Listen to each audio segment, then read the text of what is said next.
Salam alaikum wa rahmatullahi ta'ala wa barakatuh, mes amis. Aujourd'hui, nous allons parler de l'énergie mentale.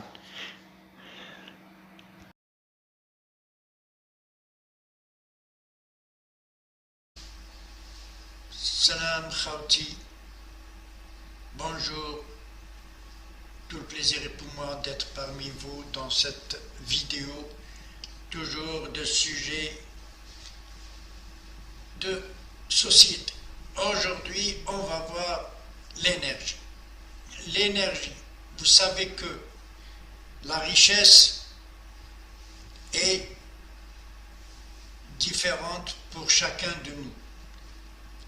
La richesse est quelque chose de matériel. Par exemple, quelqu'un a beaucoup de biens, d'autres il en a peu, etc., etc. Ça, c'est ce qu'on appelle la richesse.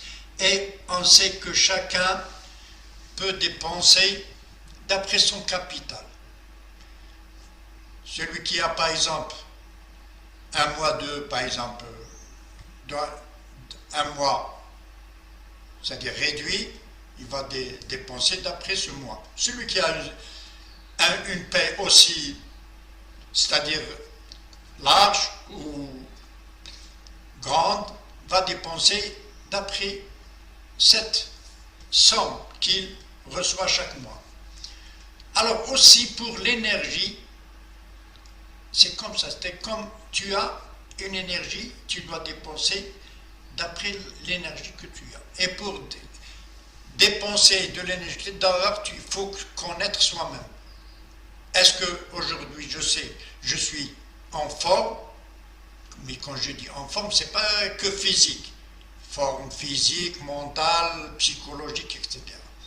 Alors, si je suis en forme, physiquement, mentalement, je dois dépenser l'énergie d'après cette forme.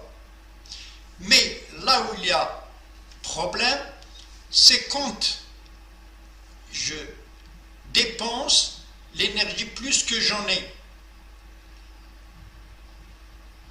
Comment ça? Quelqu'un qui est par exemple nerveux, il dépense l'énergie à tort et à travers, c'est-à-dire pour un rien, il va dépenser presque une grande énergie. Alors qu'un autre, c'est dans la même situation, puisqu'il est normal, il n'est pas nerveux, il ne dépense même pas. Alors, c'est pour ça, on voit la différence entre deux personnes, une personne nerveuse et une personne, même s'il est physiquement bien, il est bien portant, même si l'autre est physiquement, c'est-à-dire pas, mais ce qui est important, c'est le moral, c'est l'intérieur.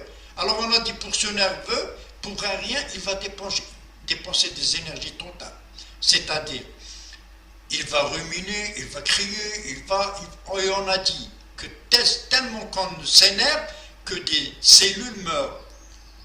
Alors l'autre il est calme, c'est-à-dire l'autre il n'a même pas dépensé le 1/20 de ce qu'a dépensé l'autre.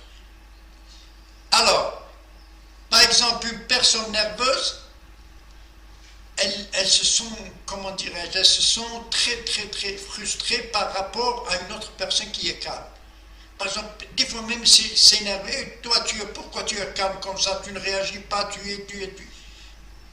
Mais d'après lui, c'est que ça lui montre que toi tu es nerveux, avec son calme. Alors regardez, une personne qui ne connaît pas ses capacités d'énergie. Et quand je dis les énergies, ce n'est pas d'énergie, par exemple physiquement, tu es bien. Mais je parle de l'énergie mentale, que tu peux aborder des situations, des sujets, etc. Par exemple, une personne un voyage de rien, il va, c'est-à-dire passer un bon voyage, etc., etc. Mais pour une autre personne, ce voyage, le même voyage, va le rendre malade, nerveux, etc. C'est-à-dire, ça dépend de la situation des personnes.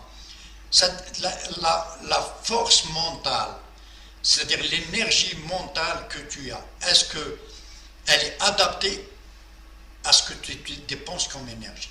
Et l'énergie qu'on dépense, c'est-à-dire d'une façon gratuite. Par exemple, pour un rien, je dépense plus d'énergie que dans une situation normale. Par exemple, quelqu'un, il déchire même ses habits pour un rien. Même si, par exemple, si tu lui dis, pourquoi tu réagis comme ça?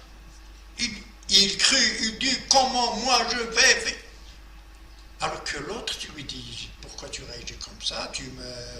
Non, il lui dit, non, j'ai rien, parce qu'il est calme, il a cette force d'énergie. Il ne veut pas dépenser de l'énergie pour rien.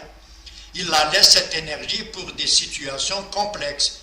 Par exemple, les situations, ça ne manque pas, les événements, ça ne manque pas. C'est des événements bons, des événements bons ou mauvais. Parce que dans la vie, il n'y a pas que des bons événements, il y a des mauvais. Alors, ce bonhomme, calme, impassible et tout, il laisse toujours cette énergie pour les grandes situations. Mais tandis que l'autre, le nerveux, le coléreux, etc., le mélancolique, c'est-à-dire pour un rien, il va dépenser comment dirais-je, des sommes colossales, si c'était en argent. Merci mes amis. Sur ce, je vous dis au revoir et à bientôt. Merci de m'avoir écouté.